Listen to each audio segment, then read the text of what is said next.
Hai, hari ini saya mau cerita.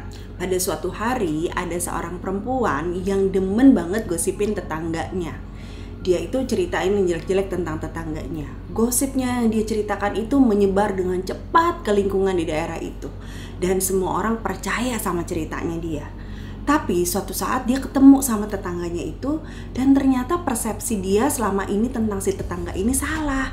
Tetangga ini ternyata orangnya baik banget. Aduh, dia jadi nggak enak dong. Aduh, gimana nih, udah ngomongin yang enggak, ternyata nggak seperti itu. Gimana ya? Lalu abis itu dia datanglah ke rumah seorang nenek di daerah itu. Nenek itu terkenal dengan kebijaksanaannya.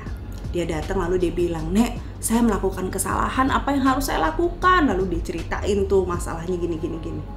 Lalu si nenek itu bilang gini, "Oke, kalau gitu hari ini kamu pulang ke rumah, ambil bantal yang isinya bulu angsa. Lalu kemudian robek bantal itu, sebarin di halaman." Dia lakukan itu. Dia pulang, dia ambil bantal, dia robek, dia sebarin di halamannya. Abis itu besokannya dia datang lagi. "Udah Nek, udah lakukan ini nih," gitu. Lalu si nenek itu bilang, "Oke, kalau gitu hari ini kamu balik lagi ke rumah, lalu kamu kumpulin lagi bulu-bulu angsanya. Besok kesini lagi ya," kata si nenek. Dia pulang, dia cari dong bulu angsanya. Udah entah kemana, udah kebawa angin. Aduh, gak ada satupun bulu angsanya lagi. Dia balik lagi besokannya ke si nenek itu.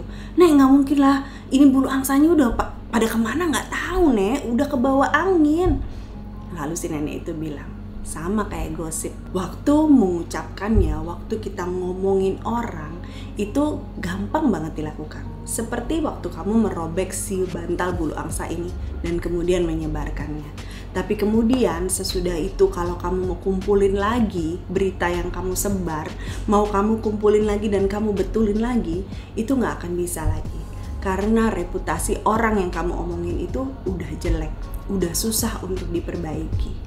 Apa yang bisa kita pelajari dari cerita ini? Kenapa sih gosip itu rasanya enak banget untuk dilakukan? Karena kita merasa bahwa kita mempunyai satu informasi tertentu yang orang lain gak tahu. Selain itu, kita juga pada saat lagi ngomongin kejelekannya orang lain nih, kita merasa diri kita tuh lebih baik daripada orang itu. Makanya gosip itu rasanya enak banget dilakukan, ya kan? Padahal gosip itu bahaya banget loh teman-teman. Ya karena kan sesuai namanya kan, makin digosok makin sip gitu. Gosip itu tidak membuat hidup kita jadi simpel. Justru gosip itu bikin hidup kita jadi ribet. Kenapa? Yang pertama, karena gosip itu biasanya ditambahkan bumbu-bumbu. Perhatiin deh, supaya cerita yang kita sampaikan itu makin seru dan makin membuat orang yang mendengarnya makin tertarik, itu biasanya kita tambahkan bumbu-bumbu. Kita cenderung melebih-lebihkan cerita itu. Ya kan, supaya orang jadi makin, masa iya? Oh yang bener gitu kan. Nah, coba bayangin kalau kita aja udah nambahin bumbu, terus cerita itu diceritain lagi ke orang lain, tambah bumbu lagi, cerita lagi ke orang lain, tambah bumbu lagi. Ujung-ujungnya cerita yang sebenarnya itu jadi beda sama yang disebarin itu, jadi beda ya kan. Kayak itu loh, kayak game yang itu loh, yang kalau pesertanya disuruh baris, lalu sesudah itu dibisikin, yang depan tuh dibisikin satu kalimat tertentu. Lalu orang yang pertama bisikin orang kedua bisikin ketiga, terus sampai di belakang. Nanti orang yang paling belakang akan ditanya sama MC-nya, "Apa pesannya?" gitu. Nah, begitu orang paling belakang akan bilang pesannya itu, dan ternyata hasilnya itu beda banget sama yang orang pertama denger. Pernah tahu ya game gitu ya? Nah, kira-kira gitu deh gosip tuh. Banyakan bumbunya. Yang kedua, gosip itu merusak hubungan kita dengan orang lain. Coba kalau kita nih tahu nih ada temen atau saudara kita yang ngomongin kita, hati kita panas langsung, kesel gitu kan. Sama aja kalau kita yang ngomongin temen atau saudara kita dan kemudian orang itu tahu, pasti orang itu kan juga hatinya panas, juga kesel juga kan. Hubungan yang tadinya baik-baik saja akhirnya jadi rusak deh, hanya gara-gara gosip. Yang ketiga, gosip itu merusak reputasi diri kita sendiri. Ada quote yang bilang begini, "Those who gossip with you will later gossip about you."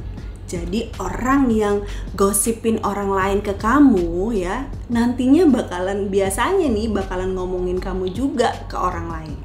Jadi udah akhirnya kita reputasinya jadi rusak sebagai si tukang gosip. Dan biasanya orang yang punya reputasi sebagai si tukang gosip itu susah untuk bisa dipercaya. Gimana kita mau mempercayakan sesuatu yang rahasia, sesuatu yang penting pada orang seperti ini? Karena kita pasti tahu bahwa orang ini akan membocorkannya dengan mudah, membocorkannya ke orang lain. Belum tadi tambah bumbu-bumbu kan. Oke, jadi kita udah tahu nih ya bahwa ternyata gosip itu tidak membuat hidup kita jadi lebih simple, tapi justru sebaliknya bikin hidup kita jadi makin ribet. Lalu gimana dong? Apa yang harus kita lakukan supaya kita jangan jadi orang yang suka gosip? Yang pertama, berhenti sebelum memulai. Jadi misalnya nih kita lagi sama teman-teman, lagi kumpul, terus lagi ngobrol-ngobrol. Terus ada satu topik yang kemudian muncul. Berkaitan dengan topik itu ada informasi yang kita tahu, terus kita mau sampaikan sesuatu gitu. Nah, saring di sini dulu nih, kita mesti ada filternya, filter di sini dulu. Berita yang saya tahu ini sebetulnya udah kita yakin bahwa itu benar atau enggak sih?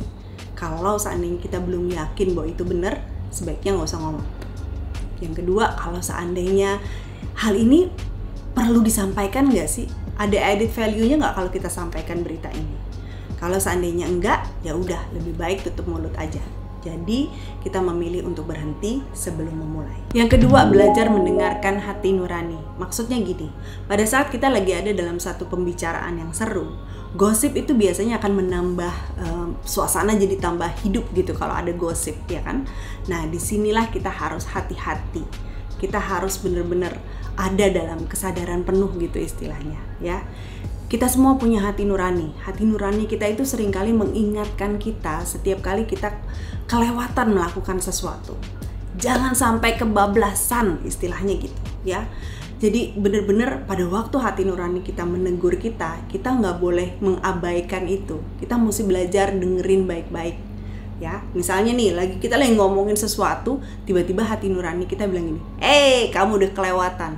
Cerita yang sesungguhnya itu nggak sampai seperti itu loh. Lebih baik kamu diam. Jangan lanjutkan pembicaraannya. Daripada nanti kamu jadi salah ngomong, lebih baik diam.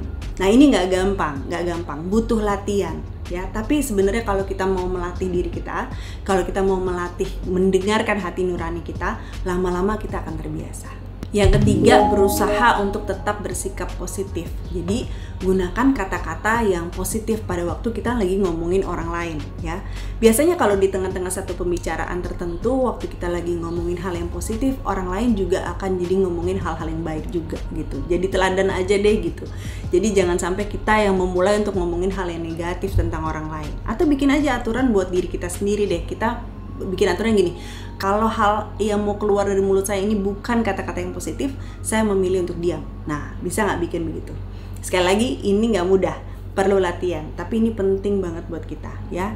Orang-orang yang ekstrovert biasanya agak susah nih untuk melakukan ini ya, untuk diam pada saat kita lagi happy-happynya, lagi seru-serunya gitu. Tapi tolong dilatih, bisa dilatih kok gitu. Kalau kita mau, kita bisa. Nah, sekarang gimana kalau kita membicarakan orang yang kita nggak kenal? Kayak misalnya selebritis, artis-artis, terus influencer-influencer, atau politikus-politikus, boleh nggak?